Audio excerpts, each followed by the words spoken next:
نحمده ونصلي على رسوله الكريم اما بعد فاعوذ بالله من الشيطان الرجيم بسم الله الرحمن الرحيم رب اشرح لي صدري ويسر لي امري واحلل عقدة من لساني يفقهوا قولي. اور اس کا اتنا اجر اور ثواب ہے کہ اگر آپ وقت دیکھیں تو 1.5 منٹ ہے صرف، لیکن اگر آپ اجر دیکھیں تو بے حد و حساب. تو اس لیے پابندی کے ساتھ کوشش کریں اس کو پڑھنے کی. اور گھڑی دیکھ لیں، آپ کا کوئی بڑا وقت نہیں لگے گا. انسان یہ صرف شیطان کا بھلاوا ہوتا ہے کہ انسان یہ نیکی نہ کرے اور اتنا بڑا اجر نہ کمائے. شیطان کا بھلاوا ہوتا ہے یہ. لہٰذا وہ کہتا ہے وہ دیکھو وہ کام، وہ دیکھو وہ کام، وہ بھی ہے وہ بھی ہے، وہ چھوڑو پھر کر لینا، چلتے پھرتے کر لو، اٹھو اٹھو یہاں سے.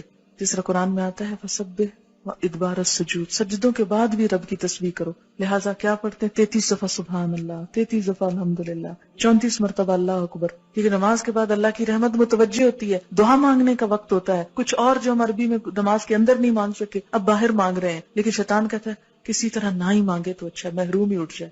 اس لیے آپ دیکھیں گے کہ وہ وقت بڑا تلخ اور سخت ہوتا ہے اور اکثر لوگ برگلا لیے جاتے ہیں. 1.5 منٹ کے اندر آپ اتنا بڑا اجر کماتے، گویا آپ نے ڈھیروں مال صدقہ کر دیا جو ویسے ممکن نہیں. اتنا اجر ہے کہ ایک دفعہ نبی صلی اللہ علیہ وسلم کے پاس کچھ لوگ آئے، وہ پوچھنے لگے اللہ کے رسول صلی اللہ علیہ وسلم، ہمارے کچھ دوست ہیں جو بڑے امیر ہیں، وہ صدقہ کرتے ہیں ثواب پا لیتے ہیں، ہمارے پاس ہم غریب لوگ ہیں، ہمیں بھی کچھ بتائیں کہ ہم ان کا ثواب پا لیں. تو آپ نے فرمایا کہ تم ہر نماز کے بعد 33 دفعہ سبحان اللہ الحمدللہ اللہ اکبر پڑھو تو تم کیا کرو گے؟ ان کے برابر ہو جاؤ گے. بڑے بڑے صدقہ جہاد اور کیا کچھ کرنے والوں ان کو بھی پتہ چل گیا. پھر وہ آگے یا رسول اللہ صلی اللہ علیہ وسلم، وہ بھی یہ کرنے لگے، پھر وہ آگے نکل گئے. تو آپ نے فرمایا یہ اللہ کا فضل ہے، جیسے چاہے دے.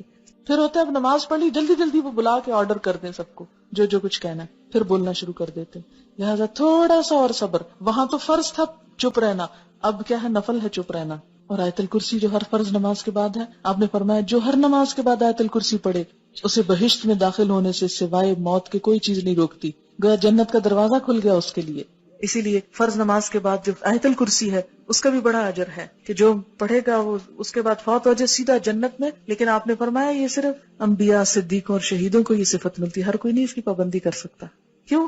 کیونکہ ہر بات جو نماز میں یاد آنی ہوتی، ہم کہتے ہیں یہ کون سی مجبوری ہے، پابندی ہے، اب تو بول لو خیر ہے، وہ پوری کیفیت نہیں تاری ہوگی. اس لیے تھوڑا سا صبر اور، لیکن یہ آپ کا بائی چوائس ہے، اب آپ کی مرضی ہے آپ صبر کریں یا نہ کریں. لیکن جو کر جائے وہ اب وہ وقت ہے پھل توڑنے کا، اب وہ وقت ہے نتیجہ لینے کا، دعا مانگنے کا.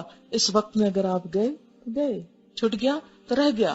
کیونکہ اس وقت انسان کو فیل ہوتا ہے اچھا میں نے اتنی اچھی نہیں نماز پڑھی، کو بہت سیٹسفیکشن نہیں ہوتی. پھر انسان کو کہا سیٹسفائی ہو جاؤ، مانگو اللہ سے اللہ اور اچھی عبادت کی توفیق دے. نماز پڑھ چکا ہے پھر دعا اللہ توفیق دینا پھر بھی لوٹ کے آؤں. ایسا نہ ہوگا کہ لیے نماز میں سو جاؤں یا بھول جاؤں یا دل ہی نہ چاہے. اب دیکھیں کہ اگر ہر نماز کے بعد انسان یہ دعا مانگ لیتا تو ایک طرف سے اپنے آپ کو پھر باندھ لیتا ہے اگلی نماز کو، ورنہ ایک پڑھے گا اور ایک چھوڑ دے گا، ایک پڑھے گا قضا کر جائے گا. تو اس طرح انسان چھوڑ نہیں سکتا. اسی لیے کتنی باحکمت دعا اس موقع پہ سکھائی گئی، رب اعنی، اے اللہ تو نے میری مدد کرنی ہے، اللہ ذکر کا کہ پھر تیرا ذکر کروں، شکر کا اور تیرا شکر گزار بندہ بن کے رہوں، وہ حسن عبادت سے بھی اچھی عبادت کروں. یہ جو ذکر ہے یہ مسنون ہے. کچھ سوال ہیں ان کے میں جلدی سے جواب دیتی ہوں. نماز ختم کرنے سے پہلے سورۃ البقرہ کی آخری آیات اور حشر کی آیات پڑھنا جائز ہے؟ ذکر میں آپ جو کچھ بھی پڑھیں، لیکن یہ مسنون نہیں ہے. مسنون وہی ہے جو میں نے آپ کو بتا دی ہے. اس کے علاوہ آپ اردو پنجابی میں اپنی دعا مانگ سکتے ہیں جو بھی آپ کریں. اچھا ایک بات یاد رکھیں، سجدے میں قرآن نہیں پڑھا جاتا، سجدے میں قرآن نہیں پڑھا جاتا. درود شریف کھڑے ہو کے نہیں پڑھا جاتا، سلام کھڑے ہو کے نہیں پڑھا جاتا، بیٹھ کے پڑھا جاتا ہے نماز سے.